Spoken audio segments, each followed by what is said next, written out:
Sana po siya, patay na. Oh, buhay ka. Mabuhay ko po siya. Parang binuhay ko dun sa isa kong video. Inipit na po ang aking paa.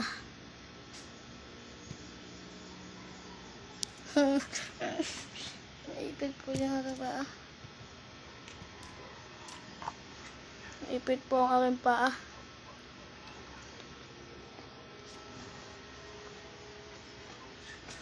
Bubuhayin ko na po siya.